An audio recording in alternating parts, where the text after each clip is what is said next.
다음 소식입니다. 미국 중앙은행인 연방준비제도가 다음 달 금리 인하 논의를 상정할 수 있다며 정책 전환 가능성을 시사했습니다. 대선을 앞두고 금리를 내려서는 안 된다는 트럼프 전 대통령 압박에도 정치적 고려는 하지 않겠다고 밝혔습니다. 워싱턴 권준기 특파원입니다. 예상대로 8번 연속 금리 동결을 발표한 미국 연방준비제도. 기자회견에서는 9월에 금리를 내릴 건지 질문이 쏟아졌습니다. 제롬 파월 의장은 아직 정해진 건 없다면서도 금리 인하 시점이 가까워지고 있다고 인정했습니다.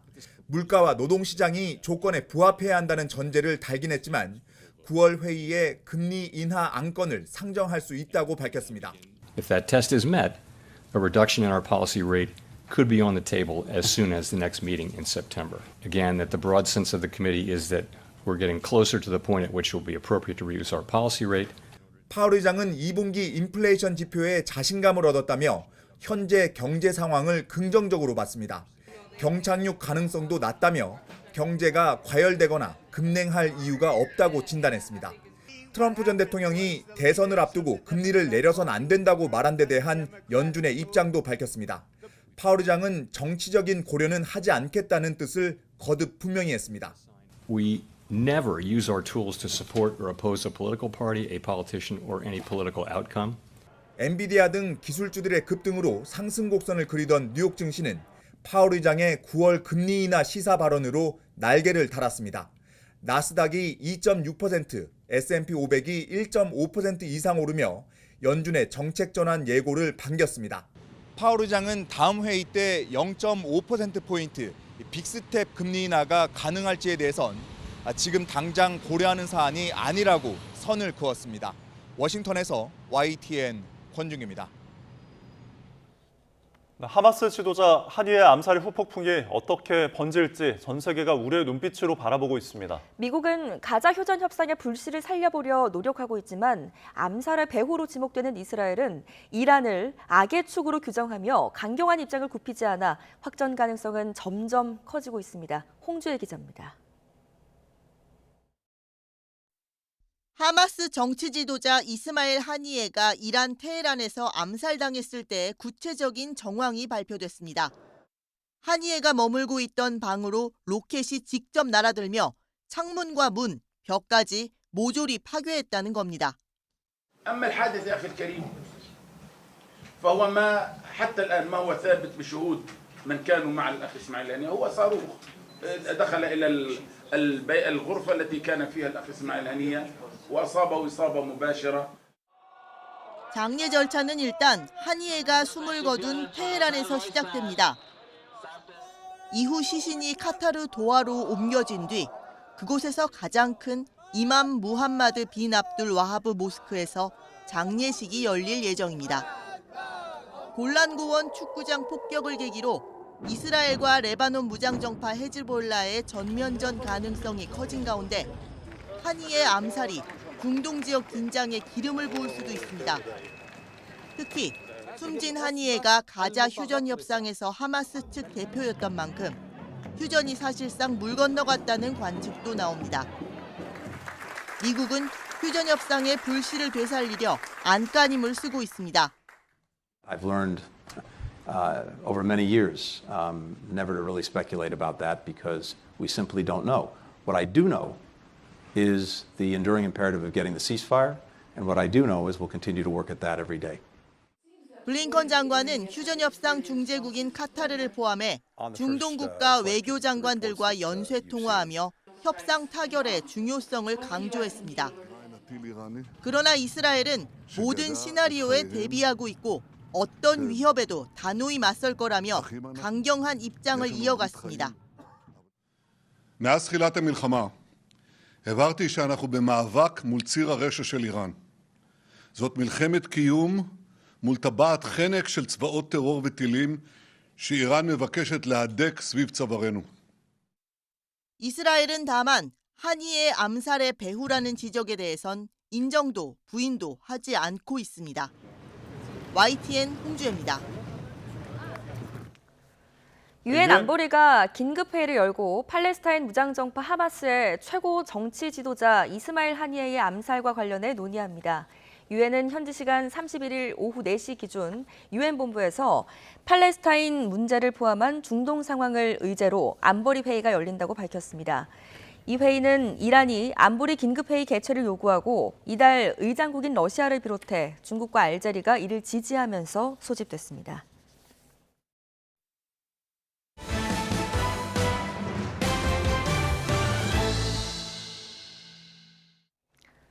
행정안전부가 계속되는 폭염 상황에 대비하기 위해 어제 오후 7시를 기점으로 중앙재난안전대책본부 1단계를 가동하고 폭염 위기경보 수준은 심각 단계로 올린다고 밝혔습니다.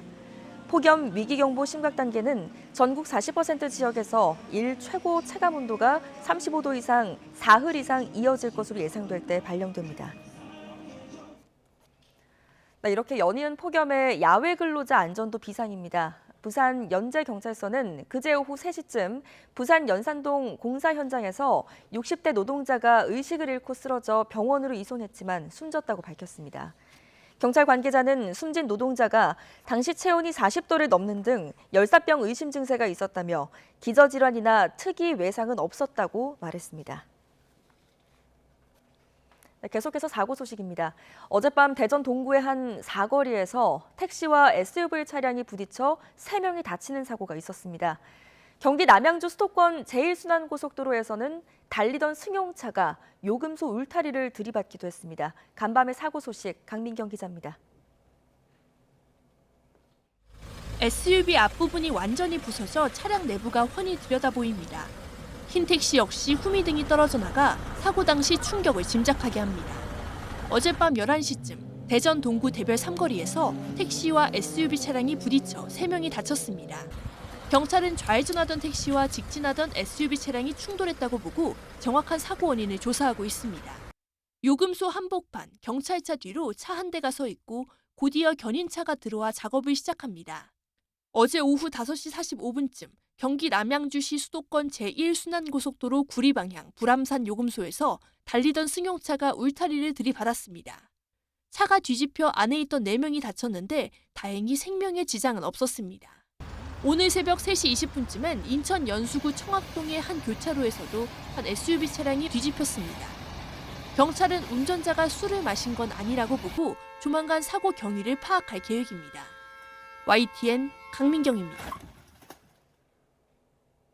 전국민 25만 원 지원금 법과 이른바 노란봉투법이 야당 주도로 국회 법제사법위원회를 통과했습니다.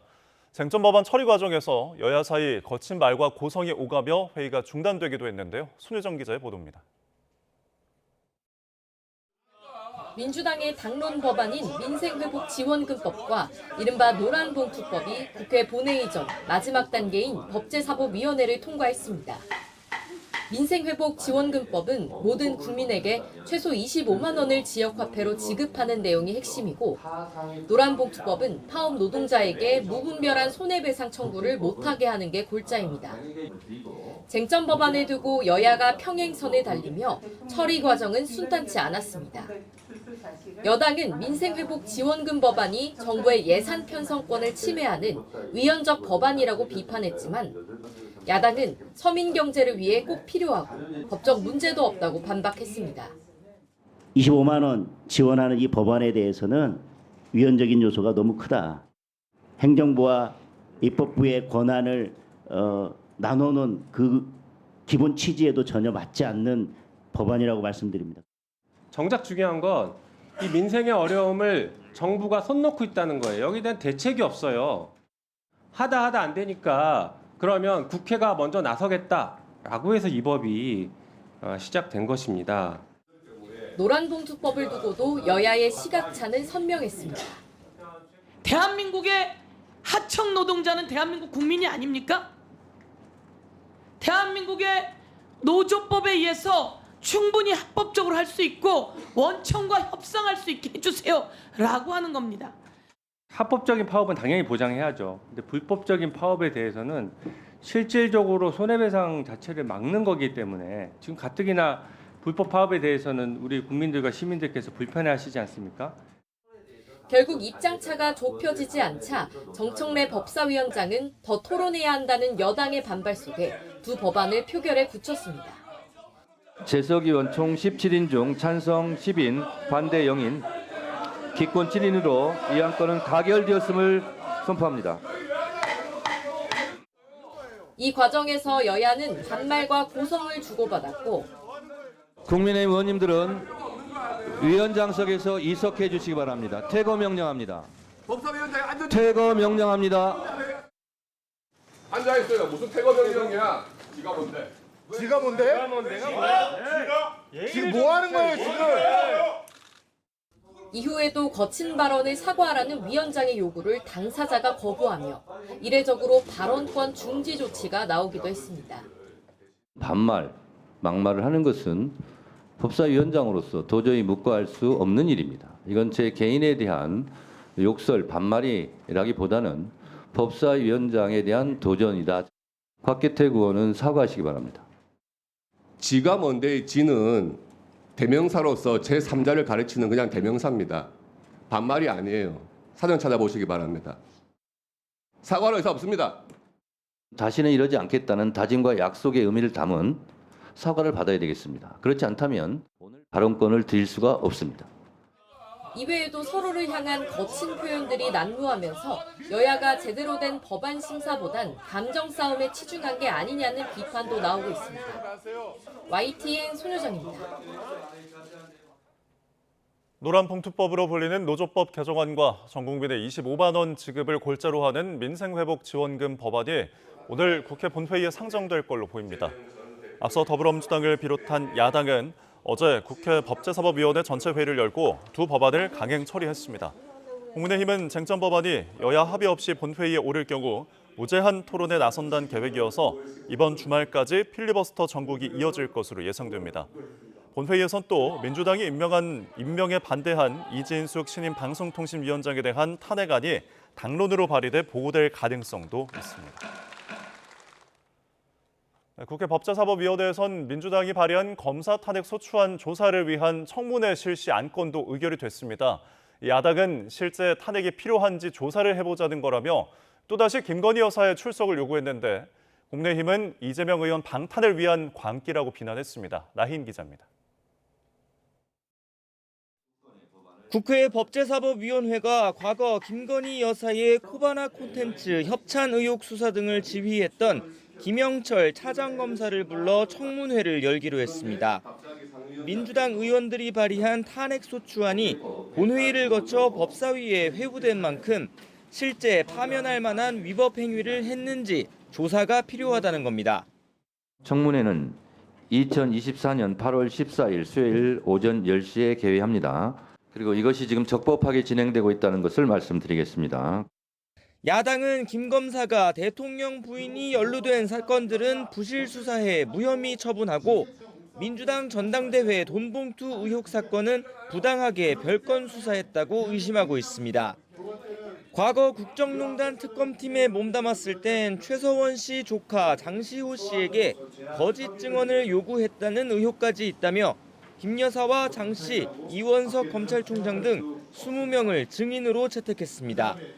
대한민국에서 검사가 신이 아니에요. 조사 단계인데 이것조차 거부하면 진짜 여당은 검사, 변호인들 아닙니까? 국민의힘은 강하게 반발했습니다. 중대한 위법 행위가 있었다며 탄핵안을 발의해놓고 근거로 든 건 고작 언론 보도뿐이라며 탄핵 제도를 이렇게 가볍게 여겨도 되느냐고 비판했습니다.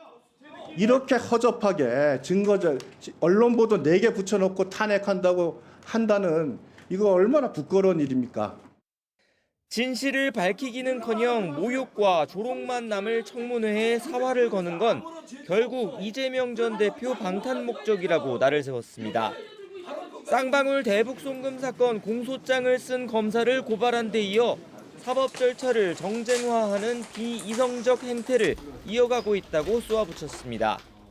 민주당이야말로 이재명 전 대표 무서워서 이렇게 입법 폭거를 자행하고 상임위원장들이 입에 다물 수 없는 막말을 하고 민주당은 무소불위 검찰권을 견제하는 건 국회의 책무라며 김영철 검사 말고도 현직 검사 3명의 탄핵안을 발의한 상황입니다.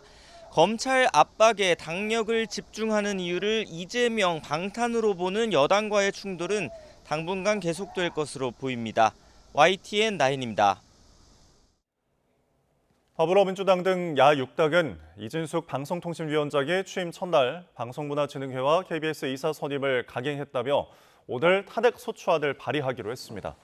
국회 과방위 소속 야당 의원들은 어제 기자회견에서 이사 선임 심의 의결을 하려면 기본적인 서류 심사를 하고 면접까지 면밀히 해야 하는데 수많은 후보의 결격 사유 확인을 하루 만에 처리하는 건 불가능하다며 이같이 밝혔습니다. 이어 이 위원장이 기본적인 절차도 뛰어넘고 윤석열 대통령의 거수기로 투입돼 속전속결로 방송 장악에 나선 거라고 비판했습니다. 이들은 오늘 본회의 전 야6당 공동 기자회견을 열고 곧바로 이 위원장 탄핵안을 접수할 예정이라고 덧붙였습니다.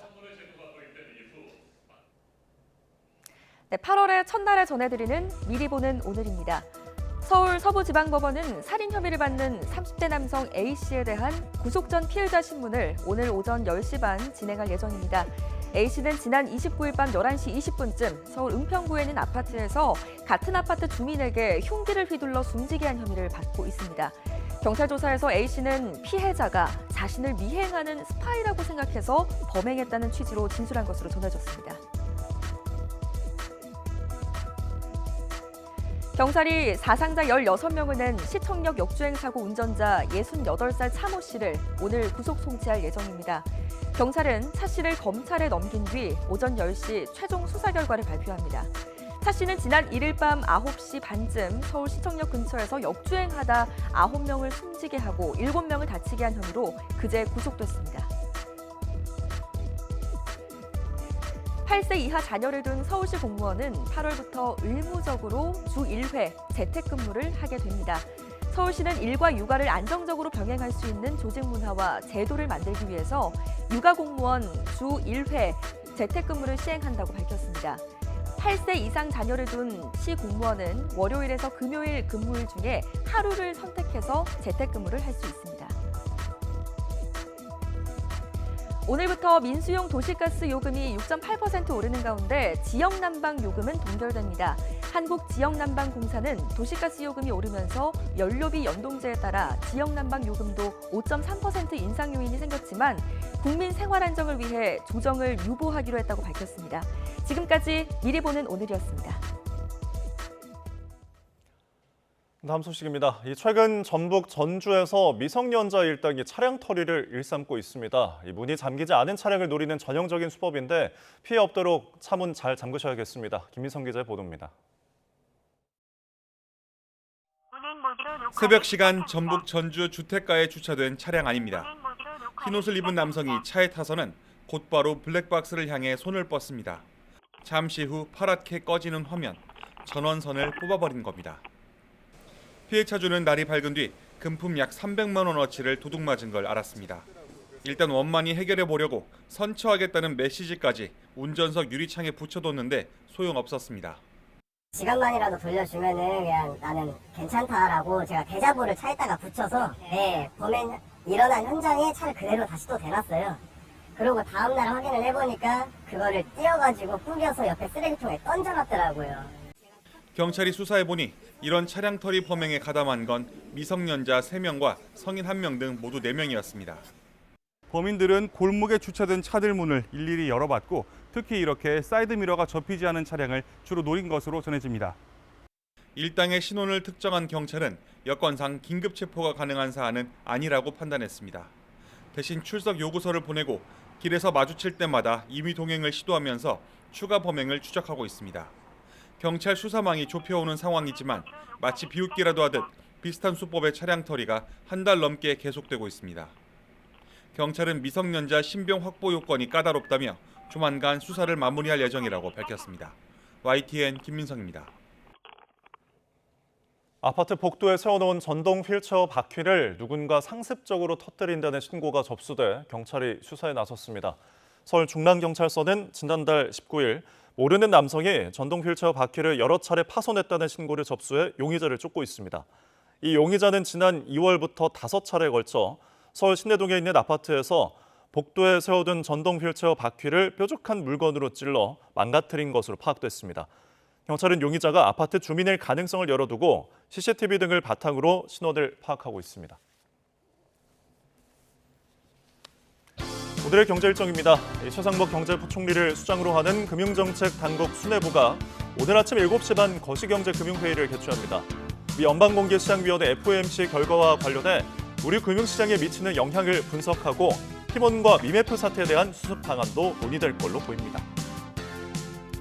산업통상자원부가 7월 수출입 동향을 발표합니다. 올해 상반기 수출은 지난해보다 9.1% 증가한 3,348억 달러를 기록하며 역대 2위 실적을 달성했는데요. 이런 흐름이 얼마나 이어졌을지 관심이 모입니다. 통계청이 6월 온라인 쇼핑 동향을 발표합니다. 고물가의 저렴한 상품을 찾는 국민들이 늘면서 지난 5월엔 온라인 쇼핑 거래액이 20조 원을 돌파해 역대 5월 기준 가장 많았습니다. 무더위에 시원한 음료는 먹고 싶고 다이어트 걱정은 되고 제로 칼로리 음료 많이들 찾으시죠? 한국소비자원이 국민들이 많이 찾는 제로 음료 14개 제품의 감미료와 당류 함량, 안전성을 조사한 결과를 발표합니다.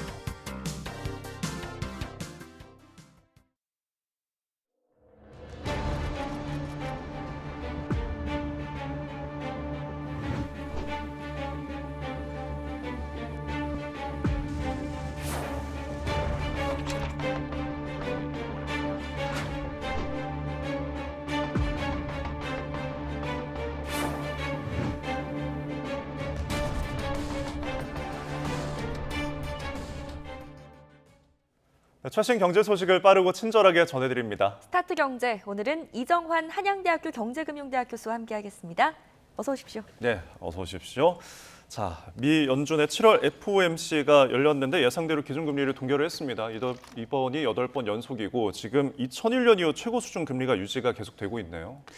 예, 사실은 시장에서는 이번엔 금리를 내리지 않을 것이다라고 예측을 하고 있었습니다. 예. 물론 이제 소비자 물가 지수가 최근에 이제 3.0%, 뭐 3.1%대로 나오고 예상보다 조금씩 덜 나오면서 0.1% 포인트씩 덜 나오면서 예. 뭐 물가는 좀 안정되고 있는 것 같다. 그다음에 최근 고용 지표 같은 것들을 봐도 실업률이 이제 4%를 조금 넘어가기 시작하면서 고용 시장이 조금 악화되는 것들이 아니냐. 그다음에 일자리 같은 것들이 느는 속도가 예전보다는 안 나오는 것 같다라고 이야기하면서 흔히 말해서 물가가 좀 안정이 되고 실업이 늘어난다는 것은 수요가 조금 줄어든다는 얘기거든요. 예. 실업이 이제 고용에 연결이 되고 고용이 사실 임금을 주는 거기 때문에 임금이 약간 부족하게 된다는 얘기는 결국 수요가 약간 위축되고 있다는 이야기로 해석이 되면서 전반적으로는 이제 상황이 안정되고 있는 것 같다라고 예측하고 있었지만 그래도 아직까지 금리 인하는 조금 이르다는 평가가 있어서 아무래도 이제 목표하는 물가 상승률 수준이 예. 2%대이다 보니까 3%대는 조금 높은 이런 감은 있다라고 아마 보시면 될 것 같고요. 그럼에도 불구하고 이번에 연준의 성명서에서는 예전하고 달리 어떻게 보면 물가랑 흔히 말하는 이 고용, 그러니까 예. 연준의 두 가지 목표라고 이야기할 수가 있는데 이 두 부분에 대해서 모두 고려하겠다. 이런 부분에 대한 커멘트들이 계속 늘어나고 있거든요. 그렇기 때문에 뭐 금리 인하를 이제 기대하는 사람들이 점차 많아지고 있다라고 보시면 될 것 같습니다. 네, 말씀하신 대로 동결이 이미 점쳐져 왔던 상황에서 파월의 입에 좀 주목이 됐었는데 이번은 회의 끝나고 기자간담회에서 좀 추가적으로 한 얘기가 있습니까?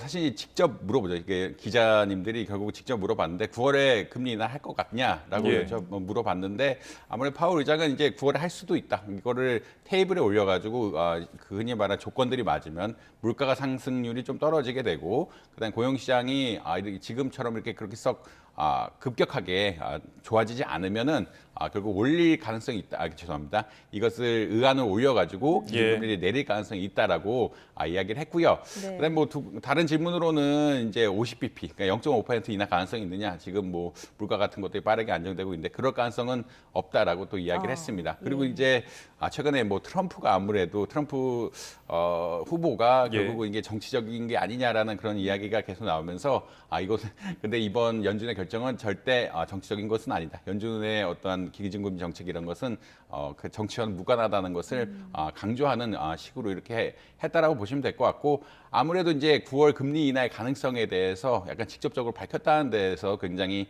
시장이라든지 다른 쪽에서 굉장히 환영하는 분위기다라고 보시면 될 것 같습니다. 네, 시장의 환영 분위기 계속 이어지고 있는데 어쨌든 결국 9월에 금리가 인하가 될 것이다라는 100% 확신들이 좀 돌고 있는 것 같아요. 교수님께서는 어떻게 보시나요? 사실 이제 시장에서는 거의 100% 인하로 보고 있는 것 같고요. 예. 아무래도 이제 기준금리가 5.5%, 그러니까 상단이 5.5%인데 예. 너무 오래 있다 보니까 이제 이런 부작용들이 좀 나타나는 것이 아니냐. 결국 부작용이란 것이 고용의 위축, 고용의 위축이란 것은 내수의 위축, 그런 경제 위축까지 다 어떻게 보면은 가져올 수 있는 시나리오이기 때문에 이제는 좀 금리 내려야 될 때가 아니냐라고 이야기를 하고 있고요. 그다음에 연준 성명서들 자체가 최근에 이제 노동에 대한 이야기들을 계속 많이 하고 있죠. 노동 시장이 조금 둔화되고 있는 것 같다. 물론 지금 이야기하듯이 아주 나쁜 상태는 아니지만, 그러니까 실업률이 낮은 상태지만 예전보다는 높아지고 있다라는 이야기들을 계속 하고 있거든요. 예. 그러니까 3%대에서 시작했는데 지금 4.1%대까지 올라갔으니까 계속 실업률이 올라가는 거에 대해서 예의주시하고 있고, 결국 연준이 이 물가 지표랑 고용 지표를 둘 다 신경 써야 되기 때문에 네. 금리 낼 것이 아니냐라는 의견이 사실 지배적이다. 결국 인플레이션 좀 안정되고 있고 실업률 올라가고 있는 상황이 되면은 결국은 9월 달에는 한번 내리지 않을까라고 다들 예측을 하고 있습니다. 네, 네. 이렇게 동결 발표가 나오면서 뉴욕 시장 반응은 어땠는지, 뉴욕 증시 반응은 어땠는지도 궁금한데요. 사실 오늘 주가 좋은 흐름으로 시작을 했고요. 네. 파월 의장이 이제 9월 달에 금리를 인하할 수 있다라는 발언이 나왔을 때 결국 거의 이제 주가가 가장 많이 올랐을 겁니다. 아마 나스닥이 3% 이상 상승했고 S&P 500 또한 2% 이상 상승하면서 그때 가장 높았고, 이제 그 이후에 좀 조정이 되면서 나스닥은 뭐 한 2.6%대, S&P 500은 한 1.6%대 상승하는 이 정도로 마무리를 했다라고 보시면 될 것 같고요.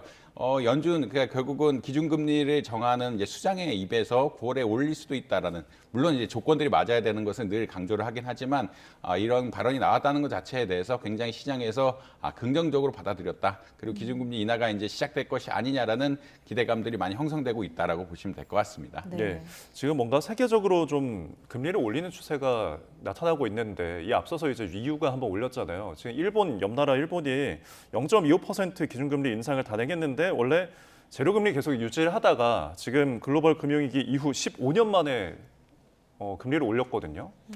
EU는 금리를 낮추고 있고요. 낮추고 있는데 이제 일본이 유일하게 이제 금리를 올리는 국가 중 하나입니다. 원래 일본이 계속 마이너스 금리라고 이야기하죠. 그러니까 돈을 맡겨놓으면은 돈을 뺏어간다라는 입장으로 볼 수가 있는데, 마이너스 기준금리, 물론 이제 시장금리는 아니지만 마이너스 기준금리를 한참 유지하다가 3월달에 이제 마이너스 금리를 탈피했습니다. 3월달에 이제 0에서 0.1%로 목표를 삼고요. 이번에 지금 0.25%로 올렸거든요. 올렸다는 얘기는 사실 뭐 물가 상승률이라든지 이런 것들이 어떻게 보면 예측대로 좀 올라가고 있다라고 또 보시면 될 것 같습니다. 이게 사실 EU나 미국하고 좀 상황이 다른데, 일본이 그렇게 마이너스 금리를 핀 것은 물가 상승률이 안 나와서거든요. 물가가 안 오르게 되면 임금이 안 오르게 됩니다. 임금이 안 오르게 되면 또 거꾸로 수요가 안 늘어나면서 경기가 활성화되지 않는, 그러니까 디플레이션 채널이라 그러는데, 이런 것들이 문제가 되는데, 지금 좀 보면은 이제 물가가 흔히 말하는 평소 수준, 그러니까 우리가 기대하는 수준인, 목표하는 수준이 2.0%보다 좀 높게 나오면서 한 2.5%대를 유지하고 있고요. 임금이 진짜 많이 올랐는데, 임금이 일본 지금 보니까 거의 5.5%, 대기업은 5.5%, 중소기업도 4.5% 이상 오르면서 임금 상승률이 받쳐주고 있다. 결국 임금이 상승하면은 수요가 늘어나게 되고, 이런 인플레이션 체제가 조금 올라갈 수 있으니까 우리도 금리를 좀 올릴 수 있는, 일본의 입장에서도 금리를 올릴 수 있는 상황이 좀 되었다라고 일단 이해를 하시면 될 것 같고요. 근데 그것보다 좀 밖에서 보는데 중요하게 보는 이유는 아무래도 환율 문제가 심각하다라고 좀 여겨지는 것 같습니다. 일본에 이제 물론 이제 일본 은행이 BOJ가 금리 정책에 중요한 역할을 하지만 최근 경제 관료들이 너무 엔화의 가치가 떨어진 것이 아니냐는 얘기를 계속 했거든요. 실제 이제 일본의 경기 자체는 아직까지 최근에 마이너스 성장도 몇 번 하면서 좋지 않은 상황인데, 그럼에도 불구하고 환율이 너무 낮아지면서 이에 따른 부작용 같은 것들이 예측되다 보니까 환율을 올리려는 입장에서 금리를 조금 올렸다는 견해도 좀 있는 것 같다라고 보시면 될 것 같습니다. 방금 환율 얘기를 하셔서요. 지금 일본이 제로금리 정책에서 이제 완전히 좀 벗어나는 듯하면서 슈퍼 엔저 시대가 이제 막을 내릴 것이다, 이런 전망이 나오던데, 이런 현상들이 우리나라 어떤 기업들에는 어떤 영향이 있을 거라고 보십니까? 최근 이제 일본하고 한국 경제를 비교해 보면은 경쟁 국가다라는 이야기를 많이 합니다. 예전에는 일본에서 소부장 같은 것들, 공급망을 많이 한국에 이용하는 이런 입장이었는데, 그런 것보다는 2010년대 이후에는 자동차라든지 반도체 뭐 여러 가지 제품들에 있어서 경쟁 관계라는 이야기를 하고 있고요. 네. 일본의 엔화의 가치가 올라간다는 얘기는 일본의 수출 가격이 올라간다는 이야기랑 비슷합니다. 결국은 엔화의 가치가 올라가고 달러의 가치가 떨어지는 이런 입장이기 때문에 어떤 수출 경쟁이 떨어질 수가 있기 때문에 우리나라 입장에서는 긍정적이다. 네. 결국은 우리나라는 수출 경쟁국이기 때문에 긍정적이다라고 이야기할 수 있고요.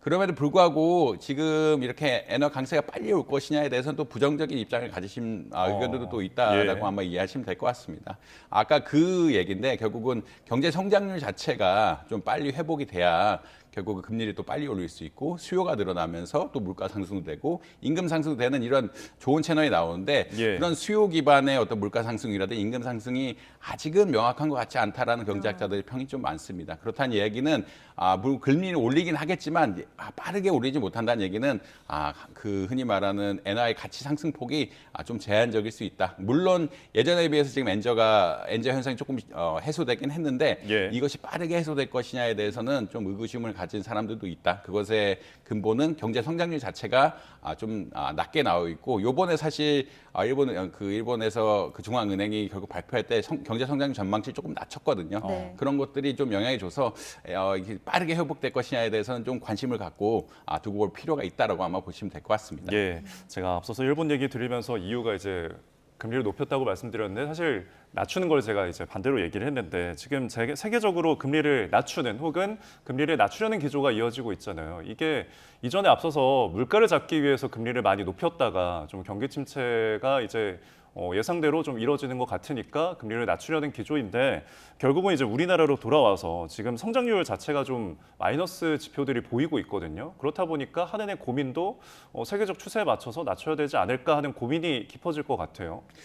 사실은 뭐 조건상으로 보면 금리를 낮추는 게 좋긴 합니다. 예. 아무래도 지금 부동산 PF 문제를 해결해야 되려고 하는데 부동산 PF 문제 같은 것을 해결하려 그러면 결국은 재자본 조달을 해야 되거든요. 그러니까 기존에 있던 것들을 다시 자본 조달 플랜을 짜가지고 돈을 모아서 흔히 말하는 업장을 재개하든지 이렇게 해야 되는데 금리가 높으면은 흔히 말해서 이게 사실은 수익성이 부동산 사업의 수익성이 떨어지기 때문에 돈을 모으기가 쉽지 않은 이런 상황이 될 수가 있고요. 이에 따라서 금리를 좀 낮춰줄 필요가 있다. 그리고 사업성 역시 금리가 높으면은 돈을 그렇게 높은 이자를 두고 하면 사업성이 떨어지기 때문에 둘 다 안 좋은 측면이 있다라고 보시면 될 것 같습니다. 그리고 PF 문제에 있어서는 금리 낮추는 게 좋고요. 네. 그다음에 최근에 지적이 되는 것이 내수 문제죠.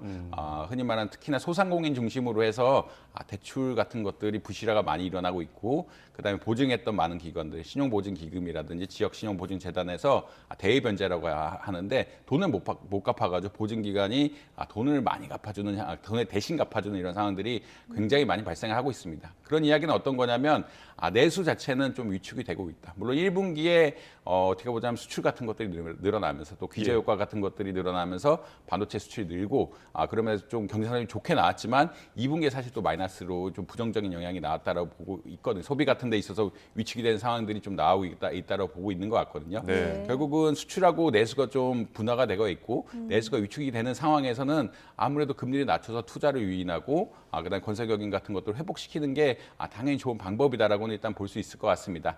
그럼에도 불구하고 지금 문제가 되는 것들은 역시 가계부채하고 외환시장이라고 볼 수 있을 것 같거든요. 네. 가계부채가 최근 이제 부동산 이슈가 우리나라 이제 가계부채 대부분은 또 부동산에 연관이 되어 있는데 부동산 가격이라든지 부동산 거래 그리고 이제 이런 것들이 사실 이제 구매자보다는 어떻게 보면은 흔히 집을 가진 사람들이 자꾸 우위를 가진 시장들이 형성되다 보니까 가계부채가 빨리 늘어날 수 있다라는 좀 우려가 있고요. 가계부채를 잡으려면 또 금리를 높은 상태로 유지를 해야 되고 또 그다음에 외환시장 문제는 또 말씀 안 드릴 수가 없는데 네. 환율이 아직 높은 상태이기 때문에 또 기준금리 때문에 또 환율 시장 변동성이 커지게 되면 좀 문제가 된다라고 보고 있기 때문에 기준금리도 낮추기 어려운 이런 두 가지 상황들이 겹치고 있다. 여러 가지 요인들이 겹치고 있다라고는 일단 말씀드릴 수 있을 것 같습니다. 알겠습니다. 네, 알겠습니다. 금리 동향 계속 살펴봐야 되겠고요. 다음 주제로 넘어가 보겠습니다. 삼성전자 노사가 지금 사흘 동안 집중 교섭을 했는데도 합의점을 끝내 찾지 못한 것 같습니다. 양측의 입장이 왜 이렇게 팽팽한 건가요?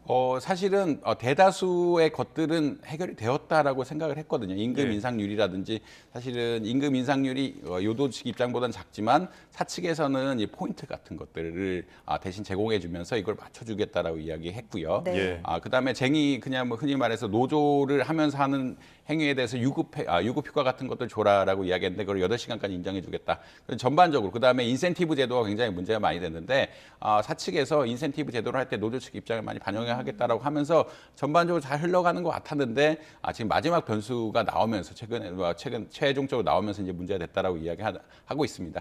그 마지막 변수가 어떤 거냐면 200만 원의 복지 포인트를 흔히 말해 노조원에게 줘라라는 이야기거든요. 예. 그게 왜 이슈가 되냐면 사실은 우리나라 이제 법상으로 노동조합은 파업을 하게 되면 임금을 받지 않습니다. 네. 근데 200만 복지 포인트를 주겠다는 얘기는 사실은 이 파업한 것에 대한 보상이거든요. 파업한 것에 대한 보상이라는 얘기는 무노동 무임금 원칙에 반하는 이런 현상이기 때문에 사측에서 받아들이기가 어려운 이런 조건이었다라고 볼 수 있는 것 같고요. 결국은 노조원들이 이제 일을 안 함으로써 손해를 본 것에 대해서 손해표 보상을 해달라고 요청을 했는데 사측에서 이것은 우리나라 법상에서 받아들일 수 없는 거다. 그리고 이런 노조에 받아들일 수 없는 거다 하면서 이제 결렬이 됐다라고 일단 보시면 될 것 같습니다. 네. 뭐 이재용 회장 자택 앞에서 기자회견을 열 예정까지도 밝혔는데, 근데 지금 이 대표 교섭 노조 지위가 4일의 유지가 이제 끝나잖아요. 그럼 향후 향방은 어떻게 되는 건가요?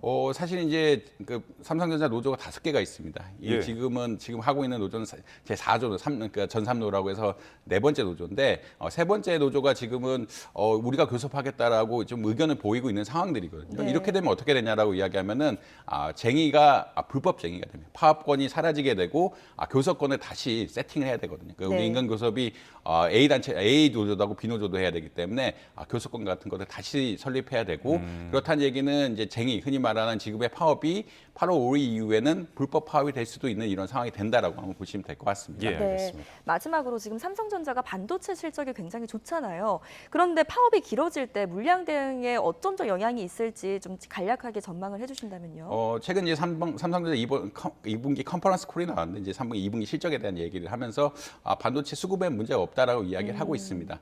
또 파업이 길어지면 길어질수록 지금 파업의 참여율이 조금 떨어진다는 이야기를 하고 있거든요. 네. 아까 무노동 무임금 원칙 때문에 그렇다라고 볼 수가 있는데 아무래도 이게 동력이 떨어지게 되고 이제 교섭권 같은 것들이 좀 이게 흩어지게 된다라고 이야기하면은 아마 좀 파업에 대한 동력이 떨어질 것이다. 그래서 이제 3분기 역시 생산 차질은 조금 문제는 크게는 없을 거다라고 생각을 하고 있는데 그럼에도 불구하고 쟁의가 커진다든지 이렇게 한 리스크가 발생하게 되면은 차질이 있을 수밖에 없다. 그리고 이제 늘 이야기하지만 반도체 같은 경우에는 한번 공정이 쓰면 그 파괴력, 흔히 말하는 실적해주는 파괴력이 어마어마하기 때문에 삼성전자들이 관리를 하고 있다라고 보시면 될 것 같습니다. 알겠습니다. 오늘 이야기 여기까지 나눠봤습니다. 지금까지 이종환 한양대 경제금융대학 교수와 함께했습니다. 고맙습니다. 잘 들었습니다.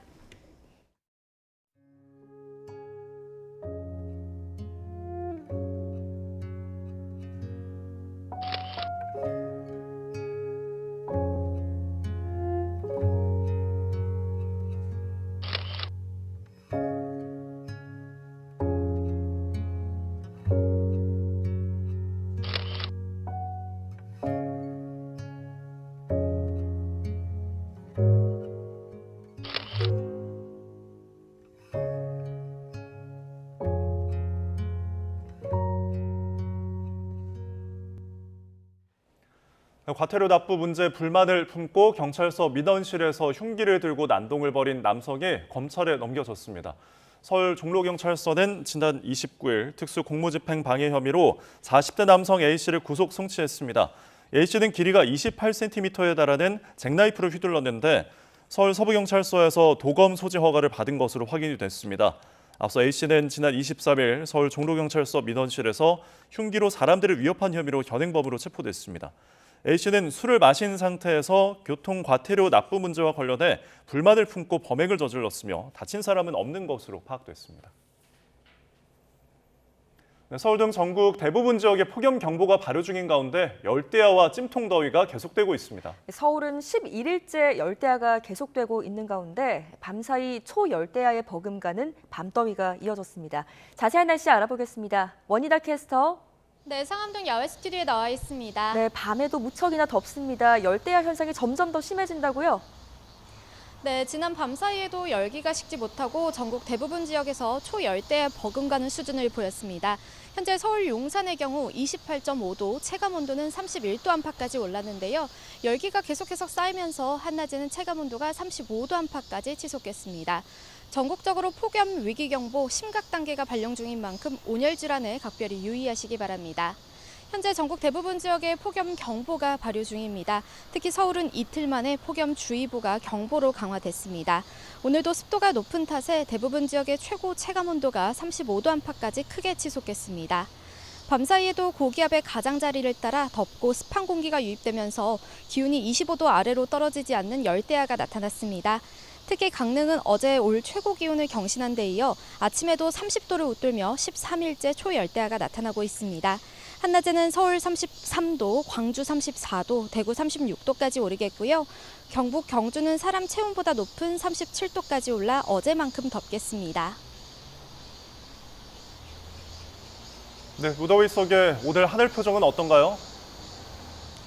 네, 오늘 중부지방은 하늘빛이 다소 흐린 가운데 가끔 비가 내리겠습니다. 반면 남부지방은 구름 사이로 볕이 무척 강하겠는데요. 남부지방의 자외선 지수 매우 높은 수준까지 치솟겠습니다. 오늘 중북부 지방에 예상되는 비의 양은 5에서 10mm로 적겠습니다.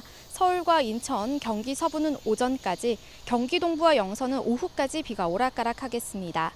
내일도 중부지방은 기압골의 영향으로 가끔 비가 내리겠고요. 남부지방에는 내일과 모레 대기 불안정으로 인한 소나기가 지나겠습니다.